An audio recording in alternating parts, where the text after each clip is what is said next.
grading NFL free agency moves, part 2. The Eagles trade CJ Gardner Johnson and a 6th-round pick to the Texans for Kenyon Green and a 5th-rounder. Give me a grade in totality if you want, maybe one for both sides, because I thought this was really interesting considering how CJ Gardner Johnson is a big part, or was now twice a big part of that Eagles Super Bowl defense. I like the move for the Texans. Obviously, you're bringing in a veteran, a Super Bowl champion, a player who's been to the Super Bowl twice now in the last 3 years. Adding him to a secondary that obviously has Derek Stingley Jr., a defense that obviously has Will Anderson as well. I like the move for the Texans.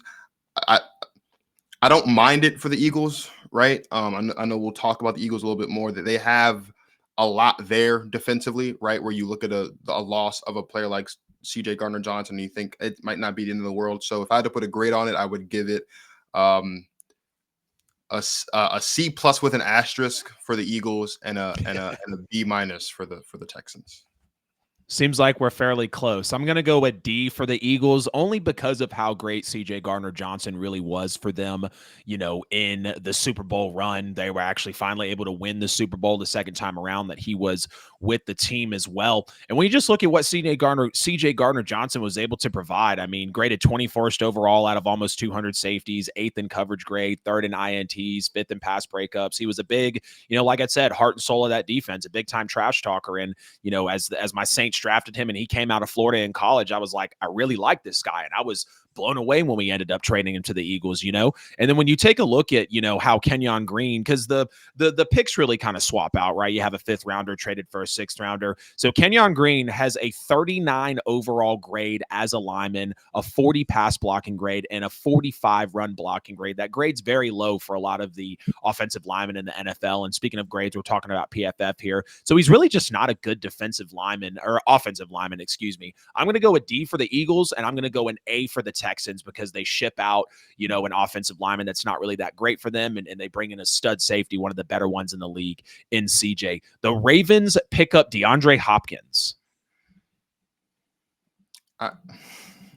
My friends will tell you I hate the Ravens. I don't hate the Ravens, but this doesn't move me. This isn't a needle moving move for me, because at the end of the day, I think we're past the point with the Baltimore Ravens where we grade their success based on how they play from September to the first half of January, right? Like we judge their success based on the success of Lamar Jackson in the postseason. And I don't think that DeAndre Hopkins at this point in his career is going to be a needle mover for Lamar Jackson individually as a playoff performer when it comes time to matching up against the Josh Allens, the Joe Burrows, and the Patrick Mahomes, obviously, of the world. Also, you take a look at a guy like C.J. Stroud, who, hopefully, assuming his wide receiver core is healthy next year, could be a little bit better. Justin Herbert, despite a monstrosity of a performance in the playoffs this year, is still kind of getting there as well. Like, it's cool for them, but like DeAndre Hopkins, this is no different to me than them picking up Des Bryant or them picking up Odell Beckham. It's not really, and that's no disrespect to D-Hop. Obviously, D-Hop is better right now in his career than either of them were at their points in their career when they joined Baltimore. But at the end of the day, again, it's like the Ravens have never been bereft of talent. The Ravens have had an issue at quarterback with being able to not turn the ball over in big-time games in the playoffs. So if I'm going to grade it, I'll give it a C, because I don't really care. Like this doesn't sway my opinion on whether or not the Ravens are a legitimate championship contender, not just in the AFC, but in the NFL as a whole. So I'll give it a C for the sake of giving it some type of grade. Yeah, no, and I respect the take as well. It's not like they're not better because of it. They're not worse because of it. You're still going to have Zay Flowers. You're still going to have Derrick Henry. You're still going to have Isaiah Likely, Mark Andrews really being the main parts, of course, with Lamar Jackson of that offense. I'm going to go with B. I still think that DeAndre Hopkins will contribute. I think his 1,000-yard days are over. I think for some reason this year, if he did crack 1,000 yards, it might be 1,050 yards, maybe 1,005 yards, just something of that nature. He's still a guy that's going to be respected. He's still a guy that can give great veteran presence to, Zay Flowers. Obviously, Rashad Bateman still being there. Mark Andrews is a veteran, but even trying to talk with Isaiah Likely as well, who's started to emerge at that tight end and really pass catcher position for Baltimore. So I'll give this one a B. Joey Bosa to the Bills. I do like this one, especially when you consider the fact that they did let Von Miller go.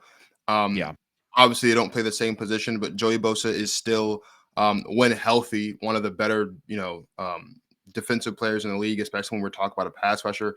I'll give it a B minus. I think for this Bills team, like again, kind of similar to the Ravens, this isn't really a move. I think that right now you can assess the success of it based on what happens in the regular season, because you know that given the division that they're in, those are going to be a shoe-in for 11, 12 games to win every single season as long as Josh Allen's healthy anyway. What we're going to, gauge the success of this trade on is based on how impactful Joey Bosa is come postseason time, how much of a disruptor he can be come postseason time for matching up with the Chiefs, the Ravens, the Bengals, whoever. And so for now, I'll give it a B. And again, I'll just put an asterisk on it. That could certainly change once we get to postseason time and we are able to get a full understanding of how impactful or not Joey Bosa is as a Buffalo Bill. Yeah, great points there. I'm going to give it a C, bro. I think a C is really the highest I can go. Joey Bosa has been one of the most unhealthy defensive players in the league in his tenure of being in the NFL. I mean, I don't have the numbers pulled up. I don't have the numbers pulled up in front of me, but I can't remember the last time he played a full season. And I know that's easy for me to say as a podcaster, someone who doesn't have to go out and go through training camp, OTAs, try to play 17 regular season games, not even including if you get into preseason, including get into the playoffs. So we know that the NFL is very taxing on the body. But Joey Bosa is never healthy. And yes, there is a Greg Russo. Yes, there is an AJ Epinesa. There's a Matt Milano, if I still remember correctly, for the Buffalo Bills. So they have a lot of defensive talent there. I do believe Joey Bosa, again, is that veteran presence, someone that's going to be respected on the line. He might draw an occasional, not even an occasional, but a double team quite a few times in a game. He was 19th in hits, 19th in run defense grade out of 211 eligible edge rushers, and then also 8th in forced fumbles as well. So he still does produce when he's there, but the question is, when is he consistently there and healthy? Best ability is availability in the sport. We obviously know that, so I'll stick that one with a C. The Falcons sign Leonard Floyd. They finally go out and get somebody who can rush the passer. I do like this for the Falcons. I think offensively, they certainly seem to have figured it out. I was a little bit puzzled by the decision to keep Kirk Cousins on the roster, but I do kind of get it. Yeah. I think offensively they're fine. I think the big thing for them now is kind of focusing on the defense, and bringing in a guy in Leonard Floyd, who has been a key piece to some of the better defenses we've seen over the past couple seasons. Obviously, he spent a little bit of time in LA. He spent a little bit of time in Buffalo. They also I don't know if they let Grady Jarrett walk or if they traded Grady Jarrett to the Bears, but Grady Jarrett's no longer there, so they did need to have a replacement there. And you've got another veteran guy, a key voice in the locker room who can go out there and get after the passer. I'll give it a B minus. I think it's a good move for them. I mean, it's no different than when they went out there and they were able to bring in Jesse Bates from Cincinnati just last season. That's right. So it seems like they're good with what they have offensively. There's a lot of youth on offense. It looks like they're trying to get some veteran presence on defense so they can really infuse the defense with youth. So I like it. I'll give it a B minus. Yeah, great point there as well. I'm going to go in A. Falcons, with them signing Leonard Floyd, Floyd did play all 17 games last year. He did grade 157th or worse out of 211 edge rushers for all PFF grades. But when you look at the production that he put on the field with his numbers, he did have 8.5 sacks, which is what the Falcons need. And he finished second behind Nick Bosa on the 49ers for being the sack leader as well. He hasn't had less than 8.5 sacks in a season since 2020. And Atlanta really needed this because they finished second to last in the NFL in total sacks with 31 and quarterback pressure percentage at just 28.1% last season. And Atlanta has struggled consistently year in and year out to have a premier edge rusher or just a person on the defensive side of the ball who consistently can get after the quarterback. I mean, yes, last year and, years before, you're looking at Bud Dupree, Grady Jarrett, Calais Campbell, David Onyemata, you got Caden Ellis as well. But then, outside of Grady Jarrett really punching in, yes, you had a Lorenzo Carter at one point as well. But you're just starting to look back over this team, and it's like you feel like the last time they really had a premier rusher of the quarterback that wasn't named Grady Jarrett or Deion Jones was, maybe Dante Fowler. You had a Tack McKinley at one point, a Vic Beasley, and it's just hard to see a team like Atlanta who is so loaded on the offensive side of the ball. And now they finally get that defensive player who can get after the quarterback. The head coach, Raheem Morris, was Floyd's defensive coordinator for 2 seasons with the Rams, and they won a championship together in 2021 in the magical Matt Stafford and Cooper Kupp season. So I'll give this one an A. Speaking of Cooper Kupp, right before we got on the show about 30, 45 minutes ago, the Seahawks did pick up Cooper Kupp. They are signing him. So if you want to give two individual grades, one for the Rams releasing Cooper Kupp, even though we knew it was coming, they allowed him to seek a trade, and then the Seahawks picking up Cooper Kupp just days after they get Sam Darnold. I think, again, the Rams are in a position where they're a football team that we expect to be somewhat good in the regular season, right? We expect them to be competitive and be a playoff team. I think the presence of Devontae Adams at this point in his career slightly edges out the presence of Cooper Kupp at this point in his. Cooper Kupp has been dealing with injury a little bit over the past couple seasons. I'll give the release that turned into a Devontae Adams signing for LA. I'll give it an A-. Because I think if you're gonna let Cooper Kupp walk out the door, you have to go out there and find someone who is just as good, if not better. They did that with Devontae Adams. Right. As for the Seahawks, I think the Seahawks have aced the offseason, right? Yeah. You trade Geno Smith away because he is old, he's mediocre, and he wanted a lot of money, and you're not gonna, you're not you don't want to pay that guy anymore, and I completely understand that, right? Right. You released Tyler Lockett, which I think was a very, very surprising to a lot of people for a lot of reasons, right? Tyler Lockett, undeniably one of the greatest receivers the franchise has ever had. And so that was a bit surprising. You also trade away DK Metcalf, but now you're bringing in a guy in Cooper Kupp who is a hometown guy who we know when he is healthy is one of the better receivers in this league. You still have, obviously, you still have Jackson Smith and Jigba on that roster. But now I believe you also have an additional second and third round pick if you are the Seattle Seahawks. And now you can take those extra picks and you can use them, or you can trade up and try to attack in a draft class that is littered with talent at the wide receiver position. So the Seahawks ended last season with one of the best wide receiver trios in the league. I would say probably top 5, definitely top 7 with Lockett, Metcalf, and Smith and Jigba. I think if they can draft a really talented wide receiver in this year's draft, they can still have a top 5, top 7 wide receiver trio with Cooper Kupp, Jackson Smith and Jigba, and whoever that rookie receiver is. And so I would give it an A. I think they've aced it. This isn't a rebuild for them. They just moved a couple players around, retooling, got a little bit younger at the quarterback position, got a little bit older at wide receiver. But all in all, the goal is to still be competitive and make a push for the playoffs. I think the Seahawks will still be in the thick of things for that. So I'd say they aced it. I'd give it an A+. Very well said. I'm going to give it a B for both sides. With the Rams releasing Cooper Kupp, and before that happened, they were able to bring in a Devontae Adams, which I kind of was indifferent on that, because if you're wanting to move off Cooper Kupp because he's older and he's starting to become injury prone, and then you take a look at Devontae Adams, who is getting older and who has had some injury history as well. Devontae feels better than Kupp at this point in time, especially having Matthew Stafford versus Sam Darnold throwing to him. I was a little indifferent about it at first, and I originally wanted to give this a lower grade than a B, but I'll bring it up to a B for the Rams. Because it allowed Devontae Adams to come in, which, again, I do feel like is a better receiver. And then when you look at the Seahawks picking up Cooper Kupp, he's going to be able to provide that veteran leadership for Jackson Smith and Jigba, a guy who we're really waiting to see the next versions of him. We know he was an amazing wide receiver at Ohio State, and he's continued to be a very solid receiver in the NFL. And another great point that you made is if they can go out and snag a great receiver in this class, they have a good as chance as any to, return an elite, or not an elite, but return a good receiving core for Sam Darnold, which is exactly what Darnold needs, coming off a year from throwing to Jordan Addison and Justin Jefferson, an underrated wide receiver duo. I believe I see a lot of people throwing the Chase and the Higgins and the Smitty and the AJ out there over them, which I totally get. But after that, to me, it's Jettas and it's Addison. I mean, Addison was the best receiver to come out of the draft in his draft class, and I thought it was insane that Minnesota was actually able to pick him up. So kind of mimicking the same receiving core here. The Vikings signed Javon Hargrave. What letter grade do you have for this, Marcus? It's interesting. The Vikings have gone on a stretch of the past couple of years of bringing in older defensive players.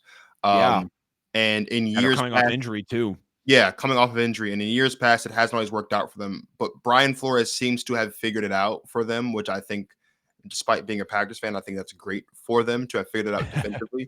Yeah. Obviously, the big question for Minnesota, of course, is what's happening at quarterback, right? You assume with them letting Sam Darnold walk out the front door that JJ McCarthy is the answer there. So you are going to be probably putting a little bit more pressure on this defense this year compared to last year, because this will be, in all intents and purposes, JJ McCarthy's rookie season. But the signing alone, I would say, is a B. I mean, it's right on par again with what the Vikings have been doing with the past couple seasons of bringing in an older, more experienced guy on defense to fill a hole that you might need. With a little bit of injury history, but Brian Flores proved once again last season that he is one of the better defensive minds in the league. That's right. And for what it's worth, age is just a number, and apparently so is injury history, because he might be able to bring the best out of Javon Hargrave in this Minnesota Vikings system. So I'll give it a B. I don't know if the Vikings will be able to, replicate it down to a science. Exactly, the success that they had last season defensively. But I do think that bringing in a guy in Javon Hargrave who, has experience, who has a lot of skin in the game, who has been to a Super Bowl or two in his career, I believe, that certainly helps for a team that is trying to, mimic a lot of the success they saw this season, potentially get back to, playoff success and maybe conference championships, and hopefully one day back to a Super Bowl. So I'd say it's a B. I'm going to say it's a B as well. He did play, the career low 3 games in 2024 after suffering a partially torn triceps that did require him to get surgery. But he's been a threat. He's been an absolute beast at the defensive tackle position, especially since 2021, not having less than 7 sacks since that season. Before, of course, he came in injured in this last year. And it's tough to see the Vikings bring in an aging player that is coming off of injury, but we know when he is available, which is much more times than not with Javon Hargrave, he's going to provide those pressures, he's going to provide those hurries, those quarterback hits, and he is going to get to the quarterback and get them to the turf, which is what these teams are really looking for when they go out in free agency and sign anybody that's on the defensive line. Sticking with the Vikings here, they turn right around and also pick up Jonathan Allen from the Washington Commanders. I'm going to say the same grade for all the same reasons. I think, again, even more so for Jonathan Allen, I'm actually might even willing to bump it up to an A- or a B+, because when you look at the quarterbacks in this division, you're looking at Jordan Love, Jared Goff, and Caleb Williams. Obviously, Caleb Williams is the most mobile of the three. But Jordan Love and Jared Goff have both proven not only to be able to be successful in the pocket, but be successful outside of the pocket and with their legs when necessary. You win football games defensively by rushing the passer. That's the game. That is what defensive football is. Why this want the Saints to pick a defensive edge at number 9. That's the name of the game, is being able to rush the passer. And Jonathan Allen does a great job of that. So I would say it's a B+. You might be able to convince me it's an A-. Again, it's a solid pickup, right on par with what the Vikings have been doing, picking up guys defensively who have a little bit of skin in the game, who can fit into a scheme that Brian Flores implemented almost as perfectly as you possibly could last season with the talent and the personnel that they had on the roster. Yeah. I'm going to go B as well. Jonathan Allen, kind of similar to Hargrave. He had, only played 8 games in the season. He ended up having a partially torn pec. He was ruled out for the remainder of the year after that 8th game. He was actually able to make a comeback and start in week 18 for the Commanders, which was nice, which was just in time for them to make their improbable run to the NFC title game, of course, against the Eagles as well. So 2 solid pickups. I'll give it a B for both Hargrave and Jonathan Allen. Maybe my favorite signing of kind of wave 2 of NFL free agency. Feels like all the, legal tampering really bought up all of our time outside of this Cooper Kupp signing. The Steelers bring in Darius Slay, who is fresh off of a great season, a nice Super Bowl win with the Philadelphia Eagles. How do you feel about this one? I like it. I think you have now 3 guys in that secondary. Now that you brought in Slay, you have Minka Fitzpatrick, obviously, and you have Joey Porter Jr. You've got 3 guys in the secondary now who are bona fide ballers, and they're absolutely great at what they do. Defensively, for the Steelers, obviously, there's been a lot of questions about like who the quarterback is and how the offense is going to look. I think they'll have some of that figured out now with bringing in DK Metcalf. You hope that Aaron Rodgers is going to be healthy and good and not healthy and bad like he was in New York last year. Healthy and good. Yeah, like those are 2 different things. You can be healthy, but you can also suck. And I'm sure the Pittsburgh Steelers want Aaron Rodgers to be healthy and good at the quarterback position. Defensively, though, the big thing has been, this has always been the TJ Watt show. And what we've seen with the Pittsburgh Steelers is when TJ Watt is out, this defense kind of falls apart. Now, Yep. That's what happens when your best player goes away, no matter what side of the ball he plays on. But I do think that bringing in, again, a guy like Darius Slay, who has championship experience, who's been to 2 Super Bowls now in the last couple of years as well, who now has a Super Bowl ring to his name. We don't call him Big Play Slay for no reason. He has a lot of skin in the game. He's a veteran. And again, I like that trio of Minkah Fitzpatrick, Joey Porter Jr., and Darius Slay. Defensively, there's a lot of talent on this roster defensively. There always has been. TJ Watt, Cam Hayward, Alex Highsmith, so forth and so on. There's always been talent. The issue has been, can the defense hold its own without TJ Watt present? So just like some of the other ones earlier, what I'll say is on paper, I'll give it a B, but we really won't be able to judge and grade it until we see what this defense looked like with Darius Slay without TJ Watt, assuming TJ Watt should miss a game or two here or there. But if everybody's healthy, I don't see why the Steelers can't have one of the better defenses in the league. 100%, no doubt, especially with everybody being healthy. The Steelers have a 1-10 record without TJ Watt all time since drafting him. So they literally fall apart, not only defensively, but as a team. And if their defense can't keep them in it for the last 5 to 8 years, that's really what their mantra has been. It's going to be, really bad. And when you bring in a guy like Darius Slay, I give this an A rating all day. The veteran leadership, insane veteran leadership at that. He's a great tackler. He was 4th in the league in pass breakups. I mean, he literally is called Big Play Slay for a reason. I'm going to be very excited to see him mentor up Joey Porter, who also his dad has played in the NFL as well. Minkah Fitzpatrick being one of the better safeties. And it's just going to be, I think, a secondary unit that is going to gain its respect early on in the league. And it's going to have a lot of talks as maybe being the best secondary out there and going to be in competition with the Eagles for all the great secondary players that they have as well. The Broncos go out and sign Talanoa Hufanga and also Dre Greenlaw, 2 players from the Niners also coming off of injury as well. What's your letter grade for this one? I like this for the Broncos. You're talking about a Broncos defense that obviously has probably the best corner in football in Pat Surtain, right? So yeah, you have that going. Why? This defense was one of the better defenses in the league down the stretch of the season as the Broncos are making their push. Now you're bringing in someone in Hufanga who, yes, is coming off injury, but again, another secondary mate for Pat Surtain in this revamped version of the no-fly zone that they're trying to work on that's been going great for them. And now you're also bringing in Dre Greenlaw as well, who we know was the green dot linebacker in San Francisco when he was on the field and healthy. I like this. Offensively, I think there's still some things that they can work on. I think they'll probably like to address some of those things in the draft. But defensively, when you can go out again, the theme of the defensive moves a lot this offseason has been guys who have veteran experience, who have been in some of the last couple of Super Bowls over the last 3 or 4 years we've seen, right? Leonard Floyd, Darius Slay, Hufanga, and Greenlaw, Hargrave, so forth and so on. Like, these are all been guys who have made deep playoff runs going to other situations to be impactful, right? The Denver Broncos shocked a lot of people, and I think defensively, if Hufanga and Greenlaw are healthy and this offense is clicking the way that it was clicking at the end of the year last year, they can make a lot of noise again this year. So I really do like this move, and I'll give it an A.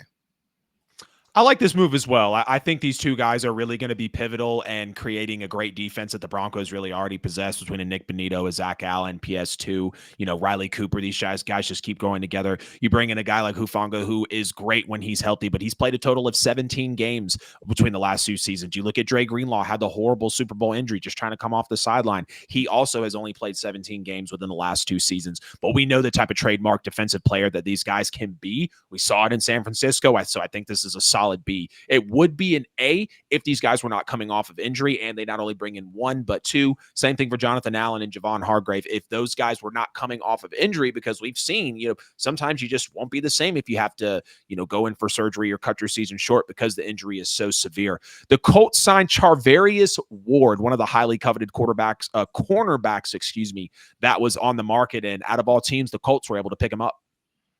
I'm going to be completely honest with you. I don't care for the Indianapolis Colts right now.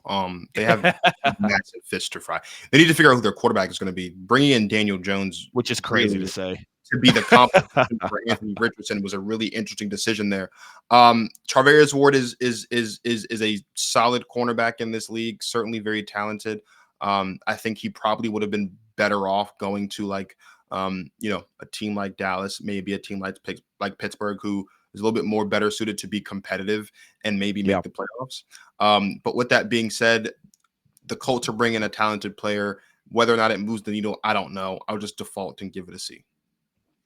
I'm going to go with a B on this one.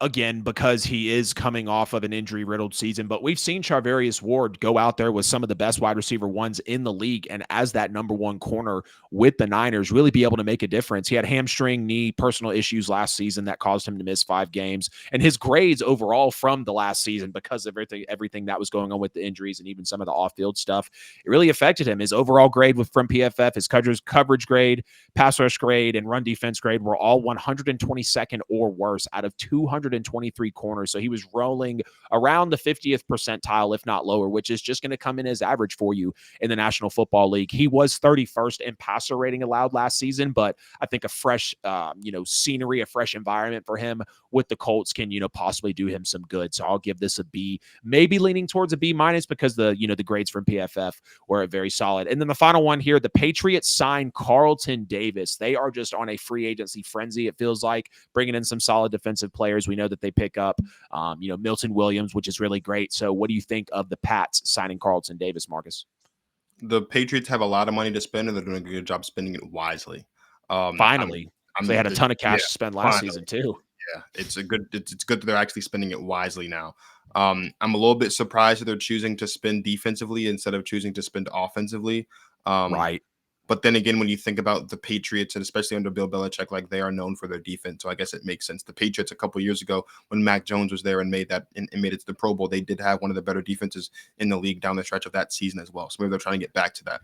I'll give it a B. I like the move. The Patriots are a team where you kind of have holes everywhere. So as long as you can put a good player in one of those holes, you can't really go wrong, unless, of course, it just completely doesn't pan out when the season starts. So I'll give it a B. And I'll say that like I said, you got a lot of money. Scary money don't make money. So they got to figure out a way to spend this money and get this team to be a little bit more competitive, especially now they seem to have their quarterback of the future with Drake May.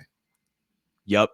You got Mike Vrabel opening up the doors of the Brinks truck and just going to buy any defensive player he possibly can. I'm going to give this one an A. You got that chippy, aggressive corner in Carlton Davis, who has been very solid in the league in his career. 74 overall grade, 60 pass rush grade, 78 run defense grade, and then a 72 on the coverage grade, all top 15% for corners in the NFL for his performance. So I think it's very solid. This feels like a very Mike Vrabel defensive free agency signing. So I'll give this one an A. You guys get in the chat, get in the comments, let us know what you thought of grading NFL free agency part 2. Hey, it's AJL here. Appreciate you sticking to the end of the video here on YouTube. You could have chose any other show, but you chose my video, and for that, I'm very grateful. If you haven't already, please make sure to like and subscribe to the channel.